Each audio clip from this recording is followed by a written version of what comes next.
Friends, എല്ലാവർക്കും ഫണ്ട്സോറയിലേക്ക് ഹാർദവമായ സ്വാഗതം. അപ്പോൾ നമ്മൾ ഇന്ന് മാർക്കറ്റിന്റെ വീക്ക്ലി അനാലിസിസ് ആണ് ചെയ്യാൻ പോകുന്നത്. അപ്പോൾ നിഫ്റ്റി ചാർട്ടാണ് ഞാൻ എടുത്തിരിക്കുന്നത്. അപ്പോൾ നിഫ്റ്റി നമ്മൾ നോക്കിക്കഴിഞ്ഞാൽ നമ്മൾ നേരത്തെ പറഞ്ഞിരുന്ന ലെവൽസ്, അതായത് ജസ്റ്റ് ഒന്ന് ഞാൻ കാണിച്ചു തരാം. നമ്മൾ പറഞ്ഞിരുന്ന വീക്ക്ലി ലെവൽസിന്റെ ഇടയിൽ തന്നെയാണ് നിഫ്റ്റി ട്രേഡ് ചെയ്തിട്ടുള്ളത്. പിന്നെ നമ്മുടെ FII DII ഇൻഫ്ലോ നോക്കിക്കഴിഞ്ഞു കഴിഞ്ഞാൽ FII നല്ലൊരു ഇൻഫ്ലോ തന്നിട്ടുണ്ട്. അതുപോലെ തന്നെ DII ഒരു പ്രാവശ്യം, അതായത് 15th മെയ്യിൽ ഒരു ഔട്ട്ഫ്ലോ തന്നിട്ടുണ്ട്. പിന്നെ എടുത്ത് പറയാനുള്ള കാര്യം, FIIയുടെ 2 ദിവസത്തെ, അതായത് 14th 15th ഇൻഫ്ലോ കാരണമാണ് മാർക്കറ്റിന്റെ ഒരു സ്റ്റെബിലിറ്റി നമ്മൾ കണ്ടത്. അതുകൊണ്ട് ഇനി വരുന്ന ദിവസങ്ങളിൽ, അതായത് ഇനി വരുന്ന ആഴ്ചയും ഇത് തന്നെ എക്സ്പെക്ട് ചെയ്യണമെന്നില്ല. കാര്യം എന്താണെന്ന് വെച്ചാൽ ഈ 4th മെയ് നോക്കിക്കഴിഞ്ഞാൽ കാണാം FIIയുടെ ഇൻഫ്ലോ ഉണ്ട്, പക്ഷെ അതിനുശേഷം ഫുള്ളി ഔട്ട്ഫ്ലോ ആയിരുന്നു. അതുകൊണ്ട് തന്നെ നമ്മൾ ഇത് വളരെ ശ്രദ്ധിച്ച് കാണണം. ഇത് ഒരു ഇൻഫ്ലോ കണ്ടുകൊണ്ട് അടുത്ത ആഴ്ചയും തിങ്കളാഴ്ചയും ഇതുപോലെ ഒരു ഇൻഫ്ലോ ഉണ്ടാവുമെന്ന് പ്രതീക്ഷിച്ച് ട്രേഡ് ചെയ്യരുത്. ഓക്കെ. പിന്നെ നമ്മുടെ ഇന്ത്യ വിക്സ് പറയാനാണെങ്കിൽ ഇപ്പൊ നമ്മുടെ ഇന്ത്യ വിക്സ് 18.79 നിൽക്കുന്നത്. ഇത്തിരി വോളറ്റൈൽ ആയിരിക്കും അതുകൊണ്ട് മാർക്കറ്റ്. പിന്നെ നമ്മുടെ ഇനിയിപ്പോൾ നിഫ്റ്റിയുടെ അനാലിസിസ് ചെയ്യാനാണെങ്കിൽ നിഫ്റ്റി ഇപ്പോൾ ക്ലോസ് ചെയ്തിരിക്കുന്ന ലെവൽ എന്ന് പറയുന്നത് 23,657 ആണ്. നമ്മുടെ ഫ്രൈഡേ ക്ലോസിംഗ് വന്നത്, ബൈസെൽ വാല്യൂ വന്നത് 26,643.50, negative 46 points down, 0.19% downward movement, totally negligible side vase movement ആയിരുന്നു നിഫ്റ്റി നടത്തിയത് കഴിഞ്ഞ ഫ്രൈഡേ. പിന്നെ US ഇറാൻ വാർ ഇപ്പോഴും ടോക്ക് നടന്നുകൊണ്ടിരിക്കുകയാണ്. നമുക്ക് അതിനൊരു കൺക്ലൂഷൻ ആയിട്ടില്ല. അതുകൊണ്ട് തന്നെ ഈ വാർ നടക്കുന്നതുകൊണ്ട് തന്നെ മാർക്കറ്റിൽ ഗ്യാപ്പ് അപ്പും ഗ്യാപ്പ് ഡൗണും ഒക്കെ ഉണ്ടാകാൻ ധാരാളം സാധ്യതയുണ്ട്. ഓക്കെ, അതനുസരിച്ച് വേണം ട്രേഡ് ചെയ്യാൻ. പിന്നെ നമുക്കിനി നോക്കാവുന്ന important next level of resistance, weekly resistance എന്ന് പറയുന്നത് 23,800 തന്നെയാണ്. ഇത് നേരത്തെ ഞാൻ പറഞ്ഞിരുന്നു, ഈ ഒരു ലെവൽ ബ്രേക്ക് ഔട്ട് ആകണം, എന്നാൽ മാത്രമേ നമുക്ക് മുകളിലോട്ടുള്ള ഒരു മൂവ്മെന്റ് കിട്ടുള്ളൂ. 23,800 ഇത് തന്നെയായിരിക്കും ഇൻട്രാഡേ റെസിസ്റ്റൻസ്, വീക്ക്ലി റെസിസ്റ്റൻസ് 1ഉം ഇൻട്രാഡേ റെസിസ്റ്റൻസ് 1ഉം രണ്ടും തൊട്ടടുത്ത് വരുന്ന റെസിസ്റ്റൻസ് ആണ്. ഇത് ബ്രേക്ക് ഔട്ട് ആണ്, എന്നാൽ മാത്രമേ ഒരു ബുള്ളിഷ് മൂവ്മെന്റ് ഉണ്ടാവുള്ളൂ. അതുപോലെ തന്നെ നമുക്ക് ഇമ്പോർട്ടന്റ് ആയിട്ടുള്ള ഒരു സപ്പോർട്ട് ലെവലാണ് 23,200. ഞാനൊന്ന് എക്സ്പാൻഡ് ചെയ്യാം, അപ്പോൾ നമുക്ക് കറക്റ്റ് ആയിട്ട് മാർക്ക് ചെയ്യാൻ പറ്റും. 23,200 എന്ന ലെവലാണിത്. ഒന്ന് മിനിമൈസ് ചെയ്ത് കഴിഞ്ഞാൽ എന്തുകൊണ്ടാണ് ഞാൻ 23,200 പറയണതെന്ന് നിങ്ങൾക്ക് മനസ്സിലാവും. ഇതാണ് ആ ലെവല്. 23,200 എന്ന് പറയുന്ന ലെവൽ എന്ന് പറയുന്നത് ഇവിടം കൊണ്ടുവരും. ഞാൻ കുറച്ചും കൂടി കറക്റ്റ് വെച്ചോട്ടെ. യെസ്, ഇവിടം കൊണ്ടുവരും. കാര്യം എന്താണെന്ന് വെച്ചാൽ ഈ ഒരു ലെവലാണ് ഇനി ബാക്കി ഗ്യാപ്പ് ക്ലോസ് ചെയ്യാനുള്ളത്. അതുകൊണ്ട് തന്നെ നമ്മുടെ വീക്ക്ലി സപ്പോർട്ട്, ഇമ്പോർട്ടന്റ് സപ്പോർട്ടായിട്ട് 23,200 വീക്ക്ലി സപ്പോർട്ട് 1 ആയിട്ട് ആക്ട് ചെയ്യും. ഇതിന്റെ ഇടയിൽ ഒരു ഇന്റർമീഡിയറ്റ് ഇൻട്രാഡേ റെസിസ്റ്റൻസ് ലെവലും വീക്ക്ലിയിൽ ഒരു മൈനർ റെസിസ്റ്റൻസ് ലെവലുമായിട്ട് 23,400 കൂടിയുണ്ട്. അത് ഇവിടെ കൊണ്ടുവരും. 23,400 ഇതും ഇമ്പോർട്ടന്റ് ലെവലാണ്. ഈ ഒരു ലെവല്, പ്രത്യേകിച്ച് ഈ 23,400 ലെവല് ക്രോസ് ചെയ്ത് കഴിഞ്ഞാൽ ഓർത്തോളണം, ഇതൊരു വീക്ക്ലി സ്മോൾ റെസിസ്റ്റൻസ് ലെവൽ എന്നാണ് ഞാൻ, റെസിസ്റ്റൻസ് അല്ല, സ്മോൾ സപ്പോർട്ട് ലെവൽ എന്നാണ് ഞാൻ ഇവിടെ എഴുതുന്നത്. സ്മോൾ സപ്പോർട്ട് 1 ആയതുകൊണ്ട് തന്നെ അതാണ് SS എന്ന് എഴുതിയേക്കുന്നത്, സ്മോൾ സപ്പോർട്ടാണ്. അപ്പൊ എന്താന്ന് വെച്ചാൽ ഈ ഒരു ലെവല് ബ്രേക്ക് ഔട്ട് ആയാൽ ഈ ബാക്കിയുള്ള ഇവിടെ നമുക്ക് ഗ്യാപ്പ് ഉണ്ട്, ഓർമ്മയുണ്ടല്ലോ, ഞാൻ 117 എഴുതിയിരുന്നു ഇതിനു മുമ്പ്. അപ്പൊ ഇവിടെ നമുക്ക് ഗ്യാപ്പ് ഉണ്ട്, ഞാൻ മാർക്ക് ചെയ്തോട്ടെ. ഏകദേശം ബാക്കി ഇനി ക്ലോസ് ചെയ്യാനുള്ളത് നമുക്ക് ഒരു 117 റൗണ്ട് അപ്പ് ആയിട്ട് 100 പോയിന്റ്സ് എഴുതാം. 100 പോയിന്റ്സ് ഗ്യാപ്പ് ഉണ്ട്. അതുപോലെ തന്നെ ഇവിടെ നമുക്ക് ഗ്യാപ്പ് ഉണ്ട്. ഈ ഗ്യാപ്പിന്റെ മെഷർമെന്റ് വരുന്നത് ഏകദേശം, കറക്റ്റ് പറയാം, ഇതും ഏകദേശം 150 പോയിന്റ്സ് ഗ്യാപ്പ് ഉണ്ട്. മാർക്ക് ചെയ്തോട്ടെ, 150 പോയിന്റ്സ് ഗ്യാപ്പ്.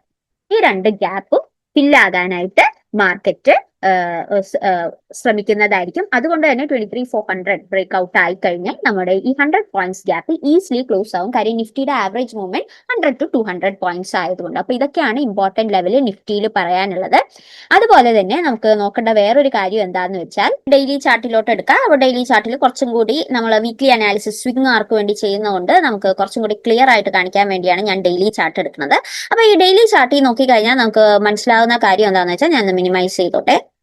മനസ്സിലാവുന്ന കാര്യം എന്താണെന്ന് വെച്ചാൽ, ഇതൊന്ന് ക്ലിയർ ചെയ്താലേ എനിക്ക് ഡെയിലി ചാർട്ട് എക്സ്പ്ലെയിൻ ചെയ്യാൻ പറ്റുള്ളൂ. അതായത് ഈ ഒരു ലെവൽ വളരെ ഇമ്പോർട്ടന്റ് ആയിട്ടുള്ള ഒരു സോൺ ലെവലായിട്ട് ആക്ട് ചെയ്തിട്ടുണ്ട്. അത് മാത്രമല്ല, നമ്മുടെ ഫിബൊനാച്ചി അനാലിസിസ് വെച്ച് നോക്കിയാലും നമുക്ക് ഇത് കാണാം, ഒരു ഇമ്പോർട്ടന്റ് സോൺ ആണിത്. ഈ ഒരു സോൺ ബ്രേക്ക് ഔട്ട് ആണ് ഞാൻ പറയുന്നത്, ഈ ഒരു സോണിനെ കുറിച്ചാണ്.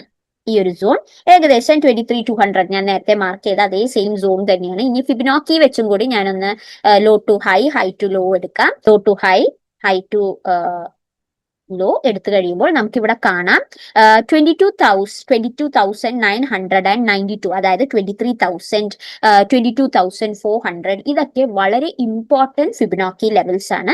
അതും കൂടി മനസ്സിൽ വെച്ച് വേണം ട്രേഡ് ചെയ്യാൻ. ഓക്കെ, പിന്നെ നമ്മുടെ ഡൗൺഫോൾ നമ്മൾ കാൽക്കുലേറ്റ് ചെയ്യുകയാണെങ്കിൽ ഞാൻ ജസ്റ്റ് ഒന്ന് ഡൗൺഫോളും കൂടി വരച്ചിട്ട് പഴയ മാർക്കിങ്സ് വരച്ച് ഡൗൺഫോളും കൂടി വരച്ചിട്ട് കാണിച്ചു തരാം. നമ്മുടെ ഡൗൺഫോൾ നോക്കുവാണെങ്കിൽ ഏകദേശം നമുക്ക് ഡൗൺഫോൾ വന്നത് 15% ആണ്. അത് കഴിഞ്ഞ് 15%ൽ നിന്ന് പിന്നെ റിക്കവർ ചെയ്തത് ഏകദേശം 10.39% ആണ് റിക്കവർ ചെയ്തത്. അതിനുശേഷം മാർക്കറ്റ് പിന്നെ പുള്ളപ്പ് ചെയ്യാൻ സ്ട്രഗിൾ ചെയ്യുകയാണ്. അപ്പോൾ നമ്മൾ അത് സൂക്ഷിച്ചു വേണം കാണാൻ. കാര്യം ഒരു ബ്രേക്ക് ഔട്ട് ഉണ്ടാവുകയാണെങ്കിൽ നല്ലൊരു അപ്പ് മൂവ്മെന്റ് നമുക്ക് നിഫ്റ്റിയിൽ കിട്ടുന്നതായിരിക്കും. പക്ഷെ വാറും സൈഡിലോട്ട് സൈഡ് വേസ് ഉള്ള മൂവ്മെന്റും എല്ലാം നമ്മൾ കൺസിഡറേഷനിൽ എടുത്ത് വേണം നിഫ്റ്റിയിൽ ട്രേഡ് ചെയ്യാനായിട്ട്. ഓക്കെ, ഇനി നമുക്ക് ബാങ്ക് നിഫ്റ്റി നോക്കാം.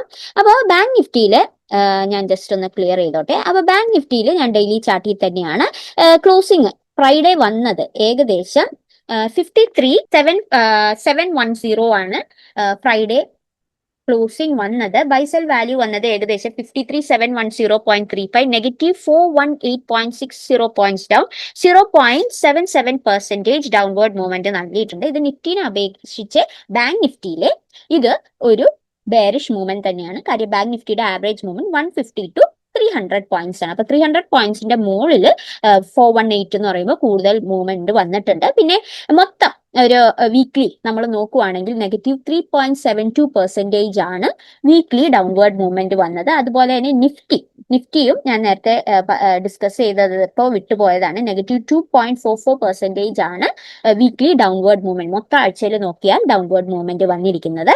അപ്പോൾ ഇത് വെച്ച് നമുക്ക് ബാക്കിയുള്ള കാര്യങ്ങൾ നോക്കാം. അപ്പൊ ബാങ്ക് നിഫ്റ്റിയിൽ ഇവിടെ നമ്മുടെ ഫോൾ നോക്കിക്കഴിഞ്ഞാൽ ഏകദേശം ബാങ്ക് നിഫ്റ്റിയും ഫോൾ ചെയ്തത് ഏകദേശം 19% ആണ്. അവിടെ നിന്ന് പിന്നെ റിക്കവർ ചെയ്തത് ഏകദേശം 15% ആണ്. അപ്പോൾ അത് കഴിഞ്ഞാണ് ഇപ്പോൾ മാർക്കറ്റ് സ്ട്രഗിൾ ചെയ്യുന്നത് ആ ഒരു പോയിന്റിൽ നിന്ന് മുകളിലോട്ട് പോകാൻ.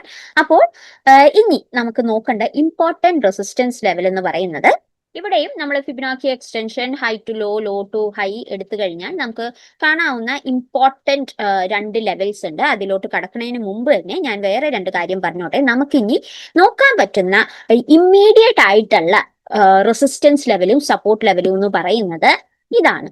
അതായത് ഈ ഒരു റെസിസ്റ്റൻസ് ലെവൽ ഇത് 54,500 എന്ന റെസിസ്റ്റൻസ് ലെവലാണ്. ഞാൻ ഇവിടെ എഴുതാം 54,500. ഇതായിരിക്കും നമ്മുടെ ഇമ്മീഡിയറ്റ് ആയിട്ടുള്ള വീക്ക്ലി റെസിസ്റ്റൻസ് 1 ആയിട്ട് വരാൻ പോകുന്നത്. അതുപോലെ തന്നെ ഇമ്മീഡിയറ്റ് ആയിട്ടുള്ള സപ്പോർട്ട് ലെവൽ വരാൻ പോകുന്നത് ഏകദേശം ഇവിടം കൊണ്ടായിരിക്കും. ഇതെന്ന് പറയുന്നത് 50 കറക്റ്റ് പറഞ്ഞു കഴിഞ്ഞാൽ 52,800 ആയിരിക്കും. ഇതായിരിക്കും വീക്ക്ലി സപ്പോർട്ട്, ഇമ്മീഡിയറ്റ് സപ്പോർട്ടായിട്ട് നമ്മുടെ സ്വിംഗ് അനാലിസിസിൽ വരാൻ പോകുന്നത്. അതുപോലെ തന്നെ അത് കഴിഞ്ഞാൽ വരുന്ന ഇമ്പോർട്ടന്റ് സോൺ എന്ന് പറയുന്നത് നമ്മൾ ഈ 2 സോണും എടുക്കേണ്ടി വരും. ഞാൻ ഒരു വൈറ്റ് വെച്ച് മാർക്ക് ചെയ്യാം. അപ്പൊ കുറച്ചും കൂടി ക്ലിയർ ആയിട്ട് കാണാൻ പറ്റും. അതായത് ഇവിടെ നിന്ന് വരും, ഇങ്ങനെ വരും ഈ സോൺ ഇവിടെയും പിന്നെ ഇവിടെയും. ഈ 2 സോണും ഇതുപോലെ തന്നെ ഇമ്പോർട്ടന്റ് ആണ്. ഞാൻ കറക്റ്റ് മാർക്ക് ചെയ്തോട്ടെ. ഈ 2 സോൺ, അതായത് മുകളിലുള്ള റെസിസ്റ്റൻസും താഴെയുള്ള സപ്പോർട്ടും ആണത്. ഈ 2 സോണും വളരെ ഇമ്പോർട്ടന്റ് ആയിട്ട് കാണണം. ഓക്കെ, കാര്യം അടുത്ത ആഴ്ചത്തേക്കുള്ള മൂവ്മെന്റ് ആണ് ഞാൻ ഇവിടെ ഡിസ്കസ് ചെയ്യുന്നത്. മൂവ്മെന്റ് വരാൻ പോകുന്നത് ഈ 2 സോൺ, അതായത് അത് ഈ സോണിന്റെ വാല്യൂസ് ചെയ്ത ഒന്ന് 55,000 എന്ന വാല്യൂ ആണ്, 55,000. പിന്നെ വരുന്നത് ഇത് റെസിസ്റ്റൻസ് ആയിട്ട് ആക്ട് ചെയ്യും, മെയിൻ റെസിസ്റ്റൻസ് ആയിട്ട് ആക്ട് ചെയ്യും. അതുപോലെ തന്നെ താഴെ വരുന്ന സോൺ എന്ന് പറയുന്നത് 52,000. ഇത് സപ്പോർട്ട്, മെയിൻ സപ്പോർട്ട് ആയിട്ട് ആക്ട് ചെയ്യും. ഓക്കെ, വീക്ക്ലിയിലുള്ള കാര്യമാണ് പറയുന്നത്, മെയിൻ സപ്പോർട്ട് ആയിട്ട് ആക്ട് ചെയ്യും. അപ്പൊ ഈ 2 സോൺ കുറച്ചും കൂടി സീരിയസ് ആയിട്ട് കാണാം. ഞാൻ വേറൊരു കളറിൽ മാർക്ക് ചെയ്യാം, അല്ലെങ്കിൽ കൺഫ്യൂഷൻ ആണല്ലോ എന്ന് വിചാരിച്ചാണ്. നമുക്ക് തൽക്കാലം വൈറ്റ് തന്നെ എടുക്കാം. അപ്പൊ കുറച്ചും കൂടി ക്ലിയർ ആയിട്ട് കാണാൻ പറ്റും നിങ്ങൾക്ക്. ഓക്കെ, അപ്പൊ ഈ ഒരു സോണിലായിരിക്കും ട്രേഡ് ചെയ്യുന്നത്. ഇമ്മീഡിയറ്റ് റെസിസ്റ്റൻസ് ഞാൻ നേരത്തെ പറഞ്ഞ പോലെ 54,500, 54,800 ആയിരിക്കും. അപ്പൊ എങ്ങനെ മാർക്കറ്റ് പോകുമെന്ന് ചോദിച്ചു കഴിഞ്ഞാൽ മാർക്കറ്റിന്റെ മൂവ്മെന്റ് ആദ്യം പതുക്കെ മുകളിലോട്ട് പോയിട്ടും പിന്നെ താഴത്തോട്ട് വന്ന്, അതായത് ഇങ്ങനെ മുകളിലോട്ട് പോയി പുള്ളി താഴത്തോട്ട് വന്ന് അത് കഴിഞ്ഞ് പിന്നെ ഇവിടെ ഈ സോണിൽ ട്രേഡ് ചെയ്തിട്ട് പിന്നെയും മുകളിലോട്ട് പോയി താഴ്ത്തോട്ട് വരാനാണ് ചാൻസ് കൂടുതൽ. ഇങ്ങനെ ആയിരിക്കും മാർക്കറ്റ് ട്രേഡ് ചെയ്യാൻ പോകുന്നത്. വളരെയധികം ശ്രദ്ധിക്കുക. ഇനി ഫിബൊനാച്ചി ഒന്ന് മായ്ച്ചു കളഞ്ഞോട്ടെ, എന്നാലേ നിങ്ങൾക്ക് കറക്റ്റ് ആയിട്ട് അത് കാണാൻ പറ്റുള്ളൂ. ഈ ഒരു രീതിയിലായിരിക്കും മാർക്കറ്റ് ട്രേഡ് ചെയ്യാൻ പോകുന്നത്. അപ്പോൾ വളരെയധികം ശ്രദ്ധിക്കുക. അഫ്കോഴ്സ് മാർക്കറ്റ് വോളറ്റൈൽ ആയിരിക്കും. അപ്പോൾ സൂക്ഷിച്ച് നോക്കി വേണം ക്യാൻഡിൽ ബ്രേക്ക് ഔട്ട് ഒക്കെ നോക്കാം. അതിനെക്കുറിച്ചുള്ള ഡീറ്റെയിൽഡ് ആയിട്ടുള്ള വീഡിയോ ഞാൻ നാളെ നാളെ ഞാൻ ഇൻ ഡീറ്റെയിൽഡ് ആയിട്ട് പറയുന്നതായിരിക്കും. പക്ഷേ ഈ ഒരു സോണിന്റെ മൂവ്മെന്റ് വളരെയധികം ശ്രദ്ധിച്ച് വേണം ചെയ്യാൻ, അല്ലെങ്കിൽ വിചാരിച്ച പോലെ ഒരു ഔട്ട്പുട്ട് നമുക്ക് കിട്ടാൻ സാധ്യതയില്ല. കാര്യം എന്താന്ന് വെച്ചാൽ വാറിന്റെ ടെൻഷനും പിന്നെ മാർക്കറ്റ് ബ്രേക്ക് ഔട്ടും എല്ലാം നമ്മുടെ ഈ ട്രേഡിനെ എഫക്ട് ചെയ്യും. അതുകൊണ്ട് സൂക്ഷിച്ച് ട്രേഡ് ചെയ്താൽ വിചാരിച്ച പോലെ ഉള്ള കുഴപ്പമൊന്നുമില്ലാതെയുള്ള ഔട്ട്പുട്ട് നമുക്ക് കിട്ടുന്നതായിരിക്കും. ഓക്കെ, ഇനി നമുക്ക് നമ്മുടെ ഗിഫ്റ്റ് നിഫ്റ്റിയിലോട്ട് കടക്കാം. അപ്പൊ ഗിഫ്റ്റ് നിഫ്റ്റിയിൽ നോക്കിക്കഴിഞ്ഞാൽ വലിയൊരു ഡൗൺഫോൾ ഉണ്ടായിട്ടില്ല. ആ ഒരു പൊസിഷനിൽ തന്നെയാണ് നിൽക്കണം. ഞാൻ ഒരു ഡൗൺ ട്രെൻഡ് വരച്ചിട്ട് ഇതാണ് നമ്മൾ 1 അവർ ചാർട്ടിൽ പോയാൽ കുറച്ചും കൂടി ക്ലിയർ ആയിട്ട് കാണുള്ളൂ. നമ്മൾ ഡൗൺ ട്രെൻഡ് വരച്ചിട്ടുണ്ടായിരുന്നു. എന്റെ വീഡിയോ സ്ഥിരം കാണണമെങ്കിൽ അറിയാൻ പറ്റും. ഇങ്ങനെ ഡൗൺ ട്രെൻഡ് വരച്ചിട്ടുണ്ടായിരുന്നു. അത് കഴിഞ്ഞ് മാർക്കറ്റ് കുറച്ച് ബുള്ളിഷ് ആയിട്ട് മൂവ് ചെയ്ത് സൈഡ് വേസ് മൂവ് ചെയ്യാൻ തുടങ്ങി. ഗിഫ്റ്റ് നിഫ്റ്റിയുടെ കാര്യമാണ് പറഞ്ഞത്. അതുകൊണ്ട് തന്നെ മൺഡേ നല്ലൊരു മൂവ്മെന്റ് കിട്ടുവാണെങ്കിൽ, അപ്വേർഡ് മൂവ്മെന്റ് ആണെങ്കിൽ മാർക്കറ്റ്, നമ്മുടെ ഇന്ത്യൻ മാർക്കറ്റും നല്ലൊരു മൂവ്മെന്റ് കാണിക്കുന്നതായിരിക്കും. അതുപോലെ തന്നെ നിഫ്റ്റി പോലെ തന്നെ നമുക്ക് ഡൗ ജോൺ ഒന്ന് നോക്കാം. അപ്പോൾ ഡൗ ജോൺസ് എടുക്കാൻ നേരത്ത് നമ്മൾ കാണുന്ന ഒരു കാര്യം എന്താന്ന് വെച്ചാൽ, നോക്കിക്കഴിഞ്ഞാൽ ഞാനൊന്ന് ഡെയിലി ചാർട്ട് എടുത്തോട്ടെ. ഇവിടെ നോക്കിക്കഴിഞ്ഞാൽ നിങ്ങൾക്ക് കാണാം നല്ലൊരു അപ്വേർഡ് മൂവ്മെന്റ് ആണ് ഡൗ ജോൺ ഒക്കെ തന്നിരിക്കുന്നത്. ഇത് നമ്മുടെ ഇന്റർനാഷണൽ ഇത് വെച്ച് നോക്കാൻ നേരത്താണ് പറയുന്നത്. അതുപോലെ തന്നെ S&P 500 എടുക്കുവാണെങ്കിൽ കണ്ടോ, S&P 500 എടുക്കുവാണെങ്കിലും നല്ലൊരു ബുള്ളിഷ് മൂവ്മെന്റ് ആണ് തന്നിരിക്കുന്നത്. അപ്പൊ ഇതൊക്കെ വെച്ച് നമ്മൾ നോക്കാൻ നേരത്ത് ഒരു നല്ലൊരു മൂവ്മെന്റ് കാണേണ്ടതാണ് ഗിഫ്റ്റ് നിഫ്റ്റിയിൽ. അപ്പോൾ ഇനി വേറൊരു ഇതും കൂടി കാണിക്കാനുള്ള എന്ന് പറഞ്ഞാൽ നമ്മുടെ നിഫ്റ്റി മെറ്റൽ ഇൻഡെക്സ് ആണ്. നമ്മുടെ ഇന്ത്യൻ മാർക്കറ്റിലോട്ട് വരാം. CNX മെറ്റൽ നോക്കുവാണെങ്കിൽ ഒരു അപ്വേർഡ് മൂവ്മെന്റ് ഉണ്ടായെങ്കിലും നമ്മുടെ ഫ്രൈഡേ മൂവ്മെന്റ് ഡൗൺവേർഡ് ആയിരുന്നു. ഇവിടെ നോക്കിക്കഴിഞ്ഞാൽ ഫ്രൈഡേ നല്ലൊരു -261 പോയിന്റ്സ് ആണ് ഡൗൺവേർഡ് മൂവ്മെന്റ് വന്നത്. അതുപോലെ തന്നെ നിഫ്റ്റി ഓയിൽ ആൻഡ് ഗ്യാസ്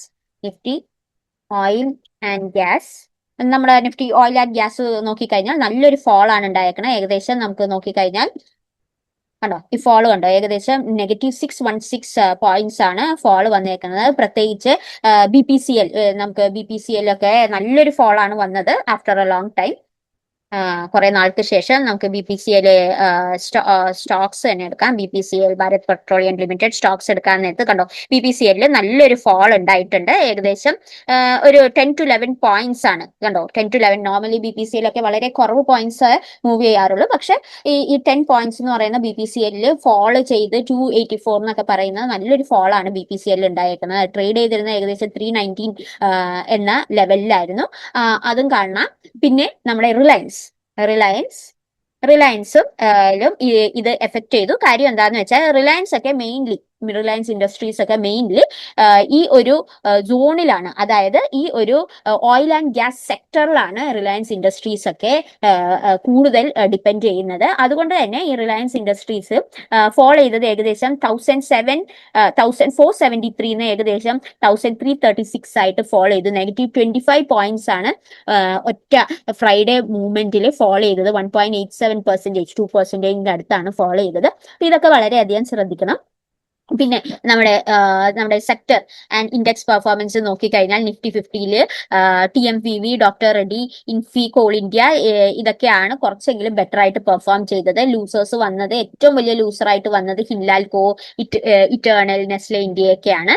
പിന്നെ ബാങ്ക് നിഫ്റ്റിയിൽ നോക്കുവാണെങ്കിൽ ബാങ്ക് നിഫ്റ്റിയിൽ ഏറ്റവും വലിയ ലൂസർ വന്നത് ബാങ്ക് ഓഫ് ബറോഡയാണ്. തൊട്ടുപുറകെ PNB bank, Canara bank, Indus bank, union bank ഒക്കെ വളരെ മോശമായിട്ടാണ് പെർഫോം ചെയ്തത്. ഇത്തിരിയെങ്കിലും ഗെയിനർ ആയിട്ട് വന്നത് കൊഡാക് ബാങ്ക് ആണ്. പക്ഷെ നമ്മുടെ മെയിൻ ഇൻഡെക്സുകളായ HDFC ബാങ്ക് ഒക്കെ 0.606 എന്ന് പറയുന്ന വളരെ നെഗ്ലിജിബിൾ ആയിട്ടുള്ള പെർസെന്റേജ് മൂവ്മെന്റ് ഉണ്ടായിട്ടുള്ളൂ. ഈവൻ ICICI ബാങ്ക് 0.15, വളരെ ചെറിയ മൂവ്മെന്റ്സ് ഉണ്ടായിട്ടുള്ളൂ. ഇനി സെക്ടേഴ്സ് നോക്കിക്കഴിഞ്ഞാൽ സെക്ടേഴ്സ് എല്ലാം ബെയറിഷ് ആയിരുന്നു. പക്ഷേ സൈഡ് വേസ് മൂവ്മെന്റ് ആയിരുന്നു എന്ന് പറയാം. ഫ്രൈഡേ മാത്രം നോക്കിക്കഴിഞ്ഞാൽ. അതുപോലെ തന്നെ സെക്ടോറിയൽ ഇൻഡിസസ് നോക്കിക്കഴിഞ്ഞാൽ നിഫ്റ്റി മെറ്റൽ, ഞാൻ നേരത്തെ ചാർട്ട് കാണിച്ച പോലെ തന്നെ നിഫ്റ്റി മെറ്റൽ നല്ലൊരു ബെയറിഷ് മൂവ്മെന്റ് കാണിച്ചു. പിന്നെ ഓയിൽ ആൻഡ് ഗ്യാസ് നല്ലൊരു ബെയറിഷ് മൂവ്മെന്റ് ആണ് സെക്ടർ വൈസ് കാണിച്ചത്. Nifty reality, Nifty PSU bank, ഇതൊക്കെ നല്ല, നിഫ്റ്റി സിമെന്റ്, അതൊക്കെ നല്ല ബെയറിഷ് മൂവ്മെന്റ് കാണിച്ചു. നിഫ്റ്റി IT അത്ര വലിയ മൂവ്മെന്റ് അല്ലെങ്കിലും കുറച്ച് ബെറ്റർ ആയിട്ട് മൂവ് ചെയ്യുന്നുണ്ട് ഇപ്പോൾ. അതുപോലെ തന്നെ നിഫ്റ്റി മീഡിയയും ബെറ്റർ ആയിട്ട് മൂവ് ചെയ്യുന്നുണ്ട്. അപ്പോൾ ഇതൊക്കെയാണ് നമുക്ക് മെയിൻ ആയിട്ട് നോക്കേണ്ടത്. അപ്പോൾ ഇന്നത്തെ വീക്ക്ലി അനാലിസിസ് വീഡിയോ ഇതാണ്. അപ്പോൾ എന്തെങ്കിലും ഡൗട്ട് ഉണ്ടെങ്കിൽ കമന്റ് സെക്ഷനിൽ ചോദിക്കാൻ മടിക്കേണ്ട, ഞാൻ ഉറപ്പായിട്ടും ഉത്തരം നൽകുന്നതായിരിക്കും. പിന്നെ നിങ്ങൾക്ക് ഇതുപോലെ തന്നെ അനലൈസ് ചെയ്യാൻ പഠിക്കണമെങ്കിൽ നിങ്ങൾക്ക് 8870135772 എന്ന നമ്പറിൽ എന്നെ വാട്സാപ്പ് കോൾ ചെയ്ത് കോൺടാക്ട് ചെയ്യാം. അപ്പോൾ നിങ്ങൾക്ക് എങ്ങനെയാണ് 0 മുതൽ അഡ്വാൻസ് ലെവൽ, പ്രൊഫഷണൽ ലെവൽ വരെ ഈ സ്റ്റോക്ക് മാർക്കറ്റിംഗ് എങ്ങനെയാണ് ടെക്നിക്കൽ അനാലിസിസ് പഠിക്കാവുന്നത്, എങ്ങനെ ഓപ്ഷൻസ് ചെയ്യാം, ഇതെല്ലാം ഇൻ ഡീറ്റെയിൽഡ് ആയിട്ട് പഠിപ്പിച്ചു തരുന്നതായിരിക്കും. അപ്പൊ താല്പര്യമുള്ളവർ കോൺടാക്ട് ചെയ്യുക. ഓക്കെ, ഞാൻ അപ്പോൾ ഒരു സെബി രജിസ്റ്റേർഡ് ഓഫീസർ അല്ല, അതുകൊണ്ട് ഞാൻ ചെയ്യുന്ന അനാലിസിസ് എന്റെ എക്സ്പീരിയൻസും ടെക്നിക്കൽ അനാലിസിസ് തിയറിയും പ്ലസ് മാർക്കറ്റ് ന്യൂസ് അപ്ഡേറ്റ്സും കമ്പൈൻ ചെയ്ത് പറയുന്ന അനാലിസിസ് ആണ്. അത് 100% കറക്റ്റ് ആണോ എന്നില്ല, എനിക്കും തെറ്റുപറ്റാം. പിന്നെ ഞാൻ ഒരു സ്റ്റോക്കോ കമ്പനിയോ ഒരു സ്റ്റോക്ക് ബ്രോക്കറെയോ പ്രൊമോട്ട് ചെയ്യുന്നില്ല. ഈ വീഡിയോ കംപ്ലീറ്റ്ലി എഡ്യൂക്കേഷണൽ പർപ്പസ് ആണ്. ഇതിനകത്ത് എന്റെ ചാനലിൽ ഞാൻ മെയിൻ ആയിട്ട് കോൺസെൻട്രേറ്റ് ചെയ്യുന്നത് ടെക്നിക്കൽ അനാലിസിസ് വഴി ഏത് മെയിൻ ആയിട്ടുള്ള indexes like Nifty 50, fin Nifty, bank Nifty എങ്ങനെ നമുക്ക് അനാലിസിസ് ചെയ്യാമെന്ന് വരച്ച് അനലൈസ് ചെയ്ത് പഠിപ്പിക്കുന്ന ചാനലാണ്. പ്രത്യേകിച്ച് എന്തെങ്കിലും ഒരു സ്റ്റോക്ക് വാങ്ങിച്ച് ഇൻവെസ്റ്റ് ചെയ്യണമെങ്കിൽ നിങ്ങളുടെ സെബി രജിസ്റ്റേർഡ് ഓഫീസറോടോ അല്ലെങ്കിൽ ഫിനാൻഷ്യൽ അഡ്വൈസറോട് ചോദിച്ചിട്ട് മാത്രം ഇൻവെസ്റ്റ് ചെയ്യുക. ഇന്നത്തെ വീഡിയോത്തേക്ക് ഇത്രയേ ഉള്ളൂ. അപ്പൊ താങ്ക് യു, ബൈ. നാളെ 9 മണിക്കും 10:30ക്കും ഇടയിൽ പുതിയ വീഡിയോ ആയിട്ട് വരുന്നതായിരിക്കും. അതുവരേക്കും ഫണ്ട്സോറയിൽ നിന്ന് വിടാം. Thank you, bye. Have a nice day.